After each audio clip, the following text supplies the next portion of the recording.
देखो पॉलिनोमियल में हमारी जो नॉर्मल जो इक्वेशन रहती है उसको कोई स्टैंडर्ड फॉर्म नहीं है। वैसे तो हम ऐसे लिखते हैं कि ax square plus bx plus c ऐसे करके लिखते हैं, ठीक है ना। अब ये जो इक्वेशंस होती है ना ये आगे तक बढ़ सकती है या और कम भी हो सकती है। हम जब भी कोई पॉलिनोमियल लिखते हैं उसको इस फॉर्म में लिखते हैं px इक्वल्स टू ये चीज, ठीक है। px के फॉर्म में आगे हमारी जो इक्वेशंस होती है हम उसको बोलते हैं। क्या इसको क्लियर कैसे लिखते हैं। अब यहाँ पे जो भी चीजें रहती है ना उसको हम टर्म्स बोलते हैं। ये एक टर्म है, ये एक टर्म है, ये टर्म नहीं है, ये कांस्टेंट है। तो ये दोनों क्या है, टर्म्स, ठीक है ना। क्या है ये, टर्म। तो इसको टर्म जैसे मैं तुम्हें एक इक्वेशन लिख रहा हूँ px equals to 3x² plus 2x plus 4। क्या ये पॉलिनोमियल है? हाँ ये पॉलिनोमियल है। इसको हम क्या बोलेंगे, पॉलिनोमियल। अब इस पॉलिनोमियल्स में ये एक टर्म है, ये एक टर्म है, ये दो टर्म्स हैं। अब जो ये 3 है, ये 2 है, ये हमारे क्या है, कोफिशिएंट्स है। क्या है, कोफिशिएंट्स। ये जो x स्क्वायर है, या मेनली तुम्हें अगर इसमें तुम देखो लीनियर इक्वेशन जब तुम देखते थे उसमें x होता था, y होता था, z हो जाता था, पर यहाँ पे तुम्हें हर चीज सेम मिलने वाली है। हर चीज तुम लोगों को सेम मिलने वाली है। मतलब x है तो पूरे इक्वेशन में x ही रहेगा, y है तो पूरी इक्वेशन में y ही रहने वाला है। यहाँ पे पूरी इक्वेशन में x लिख रहा है ना, तो जो x है ये क्या है, यहाँ पे वेरिएबल है। क्या है, वेरिएबल। जो 4 है वो तुम्हारा क्या है, कांस्टेंट है। क्या है, कांस्टेंट। और px हमारा पॉलिनोमियल है। क्या ये सबको क्लियर है? ये सबको क्लियर है, ठीक है। अगर मैं इसके बाद बात करूं तो सबसे पहले तुम लोग को बताते हैं कोफिशिएंट्स क्या है, फिर तुम्हें बताते हैं कांस्टेंट पॉलिनोमियल क्या होता है। मान लो यहां पे तुम्हारे पास x कुछ नहीं दे रखा, बस बता रखा है px इक्वल्स टू 4। तो ये क्या तुम्हारी क्वाड्रेटिक पॉलिनोमियल होगा? बिल्कुल होगा, ये तुम्हारा पॉलिनोमियल होगा। तो इसको, इसी पॉलिनोमियल को हम क्या बोलते हैं, कांस्टेंट पॉलिनोमियल। क्या बोलते हैं, कांस्टेंट पॉलिनोमियल। क्या ये तो समझ आया कांस्टेंट पॉलिनोमियल क्या होता है। अगर ये px 4 ना होके 0 हो जाता है ना, क्या हो जाता है, 0, तो इसको हम बोलते हैं जीरो पॉलिनोमियल। क्या बोलते हैं, जीरो। ये तुम लोगों को समझ आया सबको क्या होता है जीरो पॉलिनोमियल, क्या होता है कांस्टेंट पॉलिनोमियल। अब टर्म्स मैंने बता दी क्या होता है, एक टर्म है, एक टर्म है। अब अगर पूरी इक्वेशन के अंदर बस एक ही टर्म है, बस एक टर्म, जैसे कि एग्जांपल दे रहा हूं 2x, इसमें वेरिएबल तो एक ही रहने वाला है, बट टर्म एक ही है ना, इसके बाद और कोई टर्म दिखी अलग अलग, हमें जो दो तीन टर्म दिखी, एक ही टर्म दिख रही है, तो इसको हम क्या बोलते हैं, मोनोमियल। इसके आगे मैं एक चीज लिख रहा हूं 2x² प्लस x, यहां पे तुम्हें दो टर्म्स दिख रही है, तो इसको मैं क्या बोल दूंगा, बाइनोमियल। इसके बाद 3x³ plus 2x² plus x तुम्हारा हो जाएगा ट्राइनोमियल। ये ट्राइनोमियल में कितने भी बना सकते हैं ना? नहीं ट्राइनोमियल 3, और वो और होता है ना जिसमें बहुत पॉलिनोमियल, उसी को बोलते हैं पॉलिनोमियल। पॉलिनोमियल में आप कितने भी आगे तक बना सकते हो। तो ये जो चीज है ये आगे तक जा सकती है, ठीक है ना। और इसी को हम क्या बोलते हैं, मोनोमियल, बाइनोमियल और ट्राइनोमियल। क्या आप लोगों को ये भी समझ आया, आया समझ, ठीक है। इसके बाद तुम्हारे डिग्री के बारे में बात करके डिग्री बताता हूँ क्या होता है। देखो डिग्री क्वेश्चन में कभी बार एक नंबर का पूछ लेता है, कभी कभार का मोस्ट नहीं पूछता है कि डिग्री क्या होता है। इस पॉलिनोमियल, इस मोनोमियल में है डिग्री सबसे ज्यादा से पहले चीज और फैक्ट बता देता हूं, जो जीरो पॉलिनोमियल होती है ना, इसकी जो डिग्री होती है ये होती है नॉट डिफाइंड। हमें नहीं पता, इसकी डिफाइंड ही नहीं है, नॉट डिफाइंड है, ठीक है ना।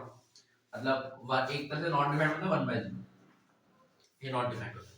तो इसकी जो जीरो पॉलिनोमियल की डिग्री होती है क्या होती है, not defined. Zero polynomial, constant polynomial सबकी डिग्री कितनी होती है, नॉट डिफाइंड। और जो ये मोनोमियल इसकी डिग्री कितनी है, इसकी डिग्री भाई एक है। देखो डिग्री क्या होती है मैं तुम्हें बताता हूँ, वेरिएबल की पावर।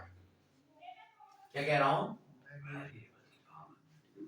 अब मुझे बताओ सबसे पहले जीरो पॉलिनोमियल की डिग्री क्या है, नॉट डिफाइंड। इसमें 4 में यहाँ पे x क्या है अब x नहीं है, मतलब x की पावर 0 नहीं, एक तरह से किसी भी चीज की पावर अगर 0 होता है उसका मतलब होता है वो 1 है। 1 की पावर 1 मतलब 1 होता है, ठीक है ना। 2 की पावर 1 मतलब 2 होता है, 3 की पावर 1 मतलब 3 होता है। बट अगर 1 की पावर 0 क्या होता है 1, 2 की पावर 0 क्या होता है 1, 3 की पावर 0 क्या होता है 1, 4 की पावर 0 क्या होता है 1, हाथी की पावर 0 क्या होता है 1, सब की पावर किसी की पावर 0 मतलब क्या होता है 1। यहाँ पे 4 के साथ हम 1 लिख सकते हैं नहीं लिख सकते हैं, 4 into 1 4 ही तो होता है। तो इस 1 को मैं ये तो लिख सकता हूँ x की पावर 0, क्योंकि किसी की पावर तो 1 ही होता है, तो x की पावर 0 का आंसर क्या आएगा 1 ही तो आएगा। तो x की पावर 0, तो यहाँ पे इस चीज में मैंने क्या कहा, डिग्री का होती है वेरिएबल की पावर, यहाँ पे वेरिएबल की पावर कितनी है 1, वेरिएबल की पावर 1 है। यहाँ पे देखो 1 भी है 2 भी है, यहाँ पे 1 भी है 2 भी है 3 भी है ना। तो वेरिएबल की पावर जो कि क्या होती है हाईएस्ट, इसमें सबसे बड़ी वेरिएबल की पावर क्या है 1, तो इसकी डिग्री है 1। इसमें सबसे बड़ी वेरिएबल की पावर है कितना 2, इसमें सबसे बड़ी वेरिएबल की पावर कितनी है 3, तो इनकी डिग्री तो 1 2 3 है, ये तो ध्यान है। जीरो पॉलिनोमियल की डिग्री क्या होती है नॉट डिफाइंड, और कांस्टेंट पॉलिनोमियल की डिग्री क्या होती है x की मैक्सिमम पावर कितनी है, तो इस कांस्टेंट पॉलिनोमियल की डिग्री क्या होती है, ये तो सबको याद होना चाहिए। ये तो चलो तो दिखते हुए लग जाएगा, चलो ये तो ठीक है हाईएस्ट पावर में कर लूंगा, बट ये याद रहना चाहिए कि जीरो पॉलिनोमियल की डिग्री नॉट डिफाइंड होती है, कांस्टेंट पॉलिनोमियल की डिग्री होती है 0। क्लियर है, क्लियर है, ठीक है। अगर तुम इतना आगे तो तुम लोग हमारे 5.1 एक्सरसाइज पूरी कर लोगे, ठीक है ना। 2.1 एक बार और 5.1 हाँ चलो 2.1 तुम लोग पूरे अच्छे से कर लोगे। मैंने 5.1 इसलिए बोला था क्योंकि हमारे मैथ्स में जो हमारा चैप्टर है उसमें 5 इयर्स चैप्टर 2.1 में कुछ है ही नहीं।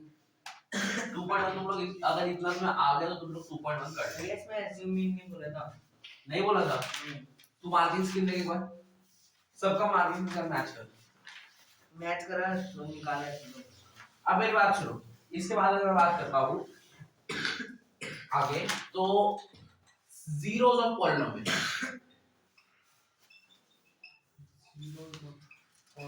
हम एक पॉलिनोमियल कैसे लिखते हैं px इक्वल्स टू मान लो 3x square plus 4x plus 2 हो गया, ये पॉलिनोमियल है हमारे पास, बिल्कुल है पॉलिनोमियल। अब इस पॉलिनोमियल में अगर मैं ध्यान से देखूं तो कुछ भी नहीं लिखा, क्या देखूंगा कुछ भी नहीं है, ध्यान से देखूंगा। अब मैं कह रहा हूं इस पॉलिनोमियल में अगर p की जगह मैं 1 रखता हूं तो आंसर क्या आएगा 3 1 का स्क्वायर प्लस 4 1 प्लस 2, 1 का स्क्वायर 1 होता है तो 3 into 1 3 प्लस 4 प्लस 2, तो ये कितना हो जाएगा 9 हो जाएगा। अगर मैं इस p की जगह पे 2 रखता हूं तो क्या हो जाएगा 3 2 का स्क्वायर प्लस 4 के बाद 2, जहां पे x की जगह मैं जो चीज रखता हूं पूरी जगह पे रख देंगे, क्या हो जाएगा 2 का स्क्वायर 4 4 3 या 12 प्लस 8 प्लस 2, आंसर आएगा 22। ठीक है, तो मैं अगर x की जगह पे जितनी चीजें रखता हूं उसके आंसर आते रहेंगे, मैं माइनस में रखूंगा तो माइनस में आंसर आ जाएंगे, कुछ भी आ सकता है हमारे पास आंसर। तो ये जीरोस ऑफ पॉलिनोमियल क्या होते हैं, मानो मैंने यहाँ पे p की जगह पे रखा 4 मानो, और जब मैंने इसको पूरा सॉल्व किया, जैसे यहाँ पे आंसर 9 आया, यहाँ पे आंसर 22 आया, मैंने इसको पूरा सॉल्व किया, मेरा आंसर आया 0। कितना आया, ये चीज सुनने वाली चीज है, ध्यान सुनना, कान आप नाक आप सब खोल लो और सुनो। 1 रख रहा हूं तो 9 आ रहा है, 2 रख रहा हूं तो 22 आ रहा है, मानो मैंने 4 रखा और आंसर आ गया 0, तो हम 4 को कहेंगे 4 is the zero of polynomial, 4 is the zero of polynomial. ये बहुत इंपॉर्टेंट चीज है, लाइन ध्यान सुनो, दोबारा बता रहा हूं, मैं यहाँ पे अलग अलग वैल्यूज रख रहा हूं, अलग अलग आंसर आ रहा है, मानो मैंने ऐसी कोई वैल्यू रखी जिससे आंसर आ गया 0, तो वो वाली वैल्यू को क्या बोलेंगे जीरो ऑफ पॉलिनोमियल, क्या बोलेंगे जीरो ऑफ पॉलिनोमियल। ऐसी वैल्यू जिसको मैंने पॉलिनोमियल में रखा तो मेरा आंसर 0 आया, तो उसको हम बोलते हैं जीरो ऑफ पॉलिनोमियल, इसको नहीं बोलते जीरो ऑफ पॉलिनोमियल, जो चीज रखी है वो है जीरो ऑफ पॉलिनोमियल। तो यहाँ पे जीरो ऑफ पॉलिनोमियल क्या है 4, ऐसे में समझ आएगा, ये तो समझ आया। तो यही होता है कलर निकालने को बोलते हैं। जैसे तुम्हें मैं क्वेश्चन करवाता हूं, जैसे एग्जांपल नंबर तुम लोग करो, जैसे ये बोला है थर्ड में, एग्जांपल 3 में क्या बोला है, check whether -2 and 2 are zeros of polynomial x + 2, मतलब एक पॉलिनोमियल दिया है जो कि है x + 2 और हमें चेक करने को बोला है कि -2 और 2 इसके जीरोस ऑफ पॉलिनोमियल है। क्या कह रहे हो, ध्यान सुनो, क्या -2 and 2 इसके जीरोस ऑफ पॉलिनोमियल है, ये चीज इंपॉर्टेंट है। जीरोस ऑफ पॉलिनोमियल होना मतलब मैं उसको अगर उस पे रखूंगा तो आंसर मेरा कितना आना चाहिए 0, ये बताया ना 4 यहाँ पे क्या था जीरो पॉलिनोमियल, वो कह रहा है चेक करो कि माइनस टू जीरो पॉलिनोमियल है। मतलब क्या, अगर मैं माइनस टू रखता हूँ आंसर जीरो आ गया तो हाँ बिल्कुल जीरो पॉलिनोमियल है, अगर नहीं आता तो नहीं है। मैं 2 रखता हूँ, अगर आंसर जीरो आया तो जीरो पॉलिनोमियल है, अगर नहीं आता तो आंसर जीरो पॉलिनोमियल, वो जीरो पॉलिनोमियल नहीं है। तो मैं रख के देख लूंगा। मैं पहले x की जगह माइनस टू रख रहा हूँ, ये माइनस टू रखा, x की जगह माइनस टू रखो, आंसर कितना आया जीरो आया, जीरो माइनस टू रखने में आंसर जीरो आया। तो माइनस टू जो है ये नहीं, माइनस टू जीरो पॉलिनोमियल है। इसमें मैं बार बार फोकस कर रहा हूँ, अभी तुम्हें सब समझ आ रहा है। जो थर्ड थोड़ा आगे जाओगे 2.4 2.5 पे जाओगे भूल जाओगे जीरो पॉलिनोमियल। ओ तो ये वीडियो आज तक दोबारा देखनी है तुम्हें, ये चीज याद रखना। माइनस टू है जीरो ऑफ पॉलिनोमियल, ये जीरो ऑफ पॉलिनोमियल नहीं, आंसर जीरो तो ये जीरो ऑफ पॉलिनोमियल है। ठीक है, अब मैं 2 को रख रहा हूँ, p की जगह पर 2 रखूंगा तो यहाँ पे 2 प्लस 2 कितना आंसर आएगा 4, या तो 4 आया, क्या जीरो आया है, क्या जीरो है, नहीं है जीरो, तो क्या है जीरो पॉलिनोमियल है, नहीं है जीरो पॉलिनोमियल। और समझ आया, ठीक, ये तुम लोगों को समझ आ गया। अब ये तो हमें हो गया चेक करना, दो तरह के क्वेश्चन होते हैं जीरो पॉलिनोमियल कि भाई चेक करो कि भाई जीरो पॉलिनोमियल है या नहीं है, या फिर एक और आता है कि निकालो जीरो पॉलिनोमियल आता है। क्या करना होता है, फाइंड जीरोस ऑफ पॉलिनोमियल। क्या करना होता है, फाइंड जीरोस ऑफ पॉलिनोमियल। ये समझ आया तुम लोग, क्या करना होता है, निकालो है जीरो ऑफ पॉलिनोमियल को। अब वो निकालने का तरीका क्या है, वो बहुत सिंपल तरीका तुम लोगों ने पहले भी कर रखा है। सिंपल चीज ये है कि भाई जैसे ये वाला पॉलिनोमियल है x + 2 है, आपको x + 2 को ऐसे लिखना है x + 2। आपको क्या चाहिए, ऐसी कोई वैल्यू चाहिए जिसको मैं रखूं तो आंसर कितना है, जीरो है, और मुझे इस वैल्यू को निकालना है। अब मैं ऐसी कोई वैल्यू मुझे पता ही नहीं, मतलब यहाँ पे तुम्हें मतलब माइनस कितने, माइनस इंफिनिटी से प्लस इंफिनिटी तक कहीं कुछ भी वैल्यू रख सकता हूँ। क्या मैं हर जगह पे चेक करूंगा भाई कौन सा आएगा कौन सा आएगा, नहीं बे ऐसे थोड़ी करते हैं। तुम्हें सिंपली एक काम करना है, जो भी तुम्हारा पॉलिनोमियल है ना तुम उसको क्या मानो, जीरो मान लिया, जीरो मान लिया जीरो। अब इसको आधा सॉल्व करना, प्लस का 2 आ जाएगा तो क्या आ जाएगा, तो मेरे पास वैल्यू आ गई। इस वैल्यू पे ये पॉलिनोमियल, ये जीरो पॉलिनोमियल है, और तुमने अभी भी ऊपर देखा था -2 देखो जीरो पॉलिनोमियल था ना, ऐसे निकालना होता है जीरो। दो तरह के क्वेश्चन बनते हैं, या तो चेक करो भाई जीरो पॉलिनोमियल है या नहीं है, जो वैल्यू दी हो तो उसको px में डालो, आंसर अगर जीरो आता है तो जीरो पॉलिनोमियल है, नहीं आता तो नहीं है, और निकालो तो जो पॉलिनोमियल है तो उसको जीरो आप मान लो और x की वैल्यू निकाल दो या y की वैल्यू निकाल दो, जो भी इक्वेशन होगी उसकी वैल्यू निकाल दो। क्या आपको समझ आया, क्या आपको ये चीज समझ आई? अगर आपको समझ आई तो आप लोग एग्जांपल नंबर 3 भी समझाया होगा जो मैंने यहां पे कराया अभी। अगर ऐसा है तो आप लोग जरा मुझे एग्जांपल नंबर 4 करके बताइए क्या कैसे होगा। पॉज करो बोलना वीडियो को, छोटे से चीज बताना। लॉन्ग डिवीजन सीखने से पहले मैं छोटी सी बताता हूं। ये पॉलिनोमियल है ना, मैं बताओ 3x² + 2x + 4 है ना, ये भी तो एक पॉलिनोमियल होगा, और ये भी तो एक पॉलिनोमियल होगा, या ये भी तो एक पॉलिनोमियल ही होगा। इन चारों सेम चीजें, चारों पॉलिनोमियल है, बस कभी ये वाला टर्म आगे है कभी पीछे है, कभी बीच में है, कभी एकदम और दोबारा पीछे आता है ना, पॉलिनोमियल चारों में होगा। बट स्टैंडर्ड फॉर्म आपकी ये है। स्टैंडर्ड फॉर्म मतलब क्या, आप डिग्री के हिसाब से लगाते हैं, जो सबसे जो बड़ी डिग्री है सबसे पहले, उससे छोटे उसके बाद, उससे छोटे उसके बाद, उससे छोटे उसके बाद। यहाँ पे देखो पहले 2 फिर 1 फिर 0, यहाँ पे 1 0 2 ये नहीं है, 1 2 0 नहीं, 0 2 1 नहीं है, 0 1 2 नहीं है। आपको क्या करना है, बड़े से छोटे की तरफ जाना है, तो 2 1 0 ये आपको स्टैंडर्ड फॉर्म। क्या ये आपको समझ आया? तो आप जब भी लॉन्ग डिवीजन मेथड करेंगे तो सबसे पहले आपको जो पॉलिनोमियल होगा उसको आपको क्या करना पड़ेगा, स्टैंडर्ड फॉर्म में चेंज करना पड़ेगा। अभी लॉन्ग डिवीजन क्या होता है, लॉन्ग डिवीजन में सबसे पहले जो बात है वो है कि आप करते क्या है, आप दो पॉलिनोमियल, अपने तक पॉलिनोमियल क्या होता है सीख लिया, आप इन दो पॉलिनोमियल को डिवाइड कर देते हैं। हम बचपन से करते हैं 6 को डिवाइड करा 2 से कर दिया, ऐसे करके ब्रैकेट बना देते 6 नीचे अंदर लिख देते 2, वो हमें आता है। पर हम पॉलिनोमियल कैसे डिवाइड करते हैं वो सीखना थोड़ा सा इंपॉर्टेंट है। तो आओ अब मैं तो पॉलिनोमियल का डिवीजन सिखाता हूं। मैं कोई दो ही पॉलिनोमियल लूंगा जो तुम्हारी बुक में है ताकि मतलब सीधा आंसर है। सबसे पहले मैं ले रहा हूं ये वाला पॉलिनोमियल जो कि है 3x² + x 3x वे कौन से एक्सरसाइज का ले रहे हो?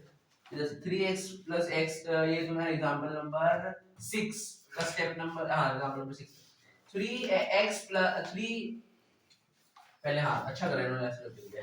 इन्होंने कहा इक्वेशन है px plus x plus 3x square minus 1 और gx है हमारे पास 1 plus x है 1 plus x है 1 minus x है 1 plus x। नहीं ये देखो एग्जांपल नंबर 6 ये चीज दे रखी है हमारे पास एक पॉलिनोमियल क्या है पॉलिनोमियल है क्या ये एक पॉलिनोमियल है बिल्कुल है दोनों एक पॉलिनोमियल में नहीं है स्टैंडर्ड फॉर्म में नहीं दोनों पॉलिनोमियल है हमें इन दोनों को डिवाइड करना है ये px क्या है ये px ये वाली चीज है देखो यहां पे मेरी बात सुनो अंदर जो आता है उसको हम बोलते हैं px जो जिससे डिवाइड करना होता है उसको हम कहते हैं gx जो हमारा क्वेश्चन आ रहा है जो आंसर आ रहा है उसको हम क्या बोलते हैं qx और जो हमारा रिमाइंडर आता है उसको हम बोलते हैं rx क्या बोलते हैं rx ठीक है ना अब एक फॉर्मूला होता है जिसको हम और एक चीज बोलते हैं जो कि है रिमाइंडर थ्योरम या फिर फैक्टर थ्योरम रिमाइंडर थ्योरम इसको क्या है मतलब तुम नाम कुछ भी याद रखो पर ये चीज याद रखना px जो होता है वो होता है gx into qx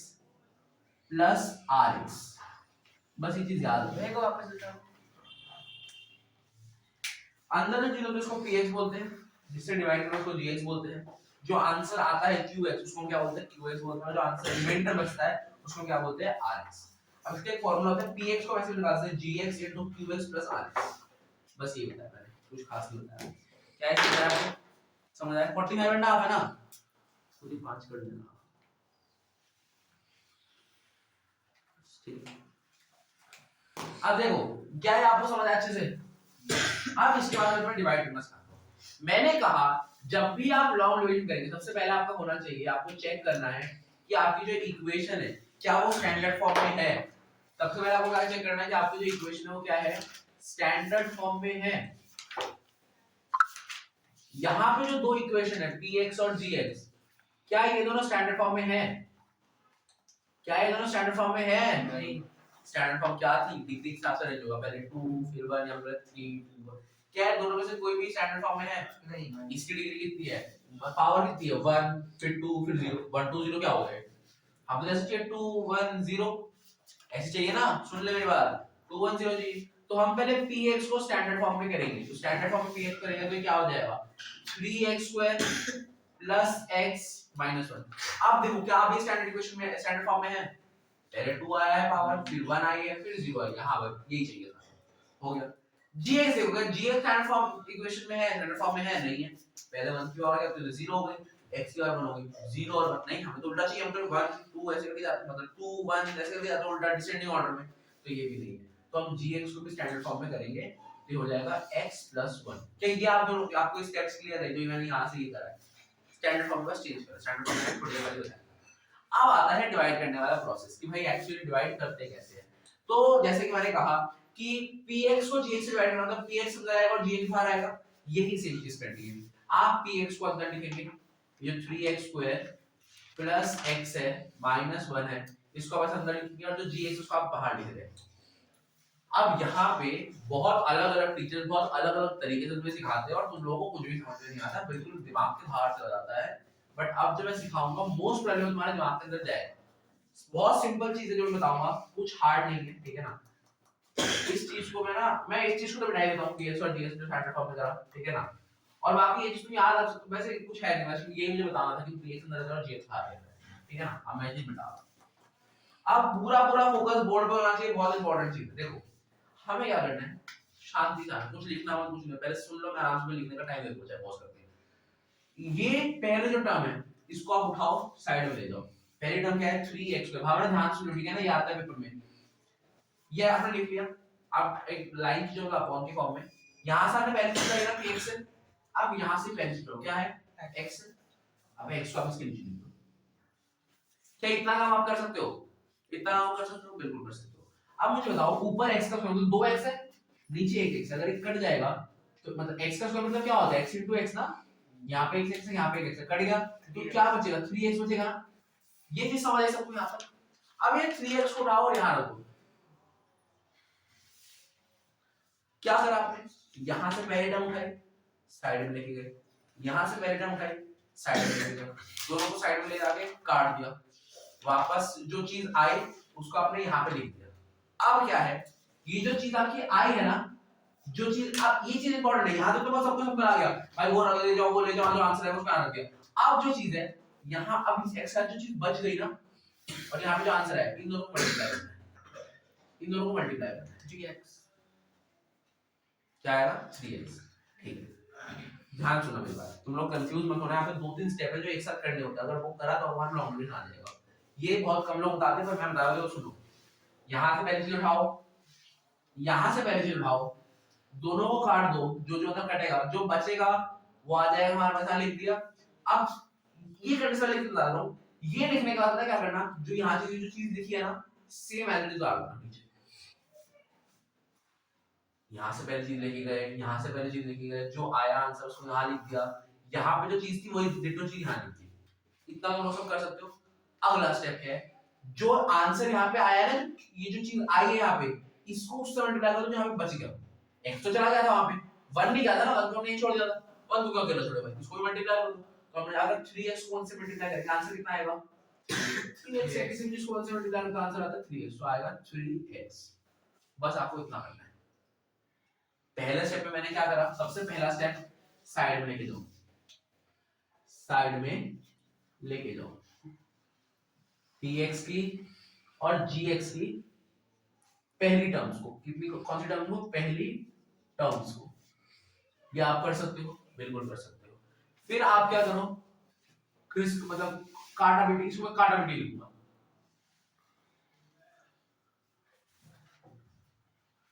काटा बेटी कर दो, नंबर काटा बेटी कर दिया।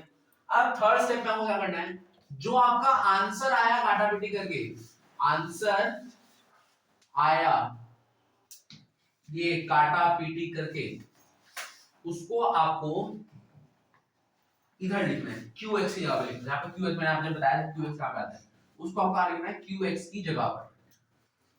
ठीक है, कैसे होगी दिक्कत, ये करा आपने। अब क्या करना है, ये भी कर सकते हो, मतलब जो जो टर्म आपने उठाई थी, जो टर्म पहली टर्म px की सेम लिखनी है उसके नीचे, वही चीज करी है। देखो मैं वही कर रहा हूं, दोनों बार साइड में लिखेगा, काटा पीटी करी, आंसर आया उसको मैंने qx की जगह पे लिखा। फिर क्या है, पहली टर्म जो px की है उसको सेम लिखनी है उसके नीचे, जो सेम है उसके नीचे लेने सेम चीज लिख दी। अब अगला स्टेप क्या, पांचवा स्टेप, जो आपका थर्ड में आंसर आया, जो आंसर थर्ड स्टेप में आया, थर्ड स्टेप में आया, उसको में आया, उसको gx के बचे हुए टर्म से मल्टीप्लाई कर दो। वही करा है, जो आंसर आपका थर्ड स्टेप में आया, थर्ड स्टेप में क्या करा था, आंसर आया काटा पीटी करके, मतलब ये आंसर जो आया उसको आपको क्या करना है, gx के बची हुई टर्म, gx में x तो चला गया, बच क्या गया था, 1 बच गया था ना, तो हमने उसका क्या कर दिया, मल्टीप्लाई कर दिया। मल्टीप्लाई करो तो आंसर क्या आया, 3x आया। यहां तक ये स्टेप सबको समझ आया होगा मेरे सामने। पहले दोनों टर्म उठाओ, लेके जाओ, काटाकाटी करो, यहां लाओ, यहां लाके जो पहली टर्म उसका सेम चीज लिखो, और जो ये है उसको जो बची हुई टर्म है उसका मल्टीप्लाई करो। समझ आया, सबको आया समझ, ठीक है। अब इसके बाद का स्टेप, इसके बाद आप खींच रही है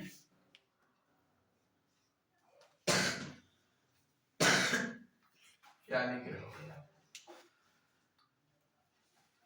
डंडे खींच रही है एक डंडे, ये मैं इतना डिटेल बता रहा हूं।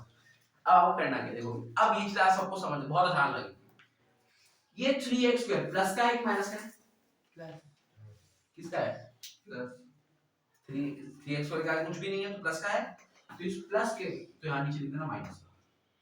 ये 3x प्लस का है तो हो जाएगा माइनस का। अगर माइनस का होगा तो प्लस बन जाएगा, प्लस का होगा तो माइनस बन जाएगा। प्लस माइनस होगा तो क्या, प्लस माइनस होता है, दोनों कैसे होता है, अरे हां एक नंबर दोनों जगह कैसे हो जाती है भैया, भैया वो जो नीचे जो प्लस माइनस लगा रहा हूं, मतलब जो 3x स्क्वायर में अगर प्लस अगर माइनस होता तो नीचे वाला प्लस, नीचे इधर इधर माइनस होता है, नीचे वाला प्लस होता है, जो ऊपर वाला नहीं होगा, ऊपर वाला कुछ ऊपर वाला ऐसे करता है प्लस ही है बस। अब ये कभी ये हुआ करता था प्लस, पर अभी क्या है माइनस का है, और ये हुआ करता था प्लस का, पर अभी क्या है माइनस का है। भूल जाओ, साइन चेंज हो चुके हैं पहले देख लो वीडियो को उन्होंने तब समझा रहा होगा वीडियो ऑफ है बहुत बार हुआ मेरे साथ ठीक है ये तुम्हें समझ आया।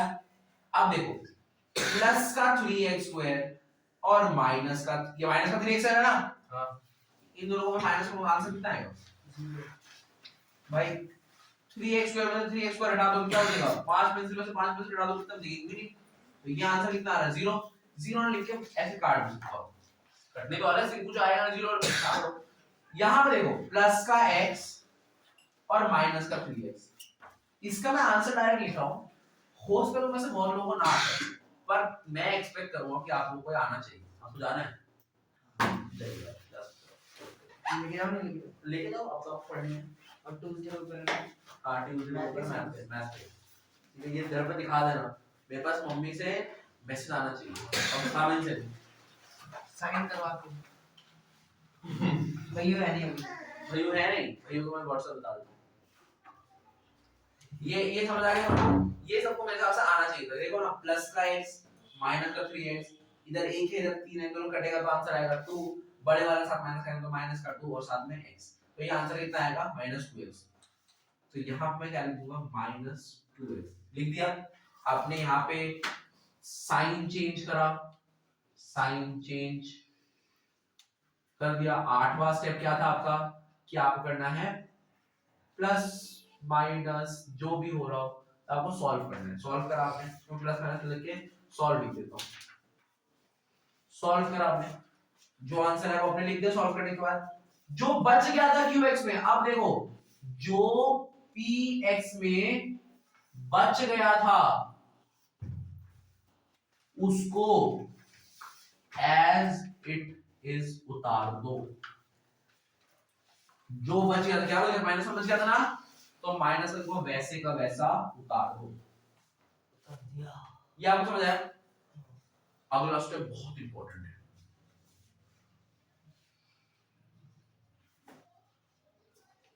है, स्टेप करेंगे भी 10 स्टेप। 10 स्टेप में आपका लॉग डिवीजन हो जाएगा। रिपीट, क्या रिपीट, जो हमने ऊपर करा वही रिपीट। कैसे, हमने ऊपर से डिवाइड करा था ना, ये हमारा क्या था gx था, ये हमारा px था, अब दोबारा डिवाइड होगा। इसको से लिखना तो मत जैसे मैं लिख रहा हूं अभी, पर ऐसे तुम अभी चीजें समझ लो। HCF बन गया, क्या HCF बन गया। अब एक एक करके स्टेप। सबसे पहला स्टेप, साइड में लेके जाओ px और gx की फर्स्ट टर्म्स को। पहली टर्म क्या है -2x, साइड में आ गया। इसकी पहली टर्म क्या है x, साइड में आ गया। काटा, आंसर कितना आया -2 -2 आया। तो -2 आया तो -2 यहां पे आएगा, देखो ना, काटा पीटी करो, काटा पीटी कर दी, आंसर आया काटा पीटी करके उसको qx की जगह पर, qx की जगह ये है तो qx की जगह पर डी दो। अगला स्टेप क्या है, पहली टर्म px की सेम लिखनी है उसके नीचे, पहली टर्म px की सेम लिखनी है उसके नीचे। उसका अगला स्टेप क्या है, जो आंसर थर्ड स्टेप में आया मतलब काटा पीटी करके आया मतलब ये आंसर, उसको gx के बची हुई टर्म के साथ मल्टीप्लाई करो। gx में तो बच गया था ना 1, उसका मल्टीप्लाई करूंगा तो -2 into 1 क्या होगा -2 होगा, मल्टीप्लाई करो। अगला क्या है, डंडी खींचो, खींच दी। फिर क्या है, साइन चेंज करो, ये माइनस का क्या हो जाएगा प्लस का, ये माइनस का क्या हो जाएगा प्लस का। अब सॉल्व करो, माइनस का 2x प्लस का 2x कट जाएगा, यहां पे माइनस का 1 प्लस का 2, जब 2 में से 1 जाए कितना बचेगा 1। सॉल्व करो, जो px में बच गया उसको l निकाल दो। px में क्या बच गया, px में क्या बचा, कुछ बचा है कहां है भाई, कुछ है नहीं दिख रहा मुझे तो कुछ नहीं बचा, कुछ ला रहा हूं मैं, नहीं बचा। जो px बचे उसको रिपीट करो, अभी थक के रिपीट करो, अब नहीं रिपीट करना। जब यहां पे पॉलिनोमियल नहीं आएगा तो आपको रिपीट भी नहीं करना। तो ये हमारा है लॉग डिवीजन, ये हमारे हैं 10 स्टेप। पहली बात तो ये 10 स्टेप आप लोग उतारो और आप लोग भी उतारो, वीडियो पॉज करो, वीडियो पहले पॉज तो करो, इधर तो और स्टेप तो जूम कर दो, इसमें दिखा दो। हां सही चीज खराब है, फिर दिखता नहीं उसमें से ब्लर प्रेस होता है। हां कर दो अच्छे से। उतार लो गाइस, और तो नहीं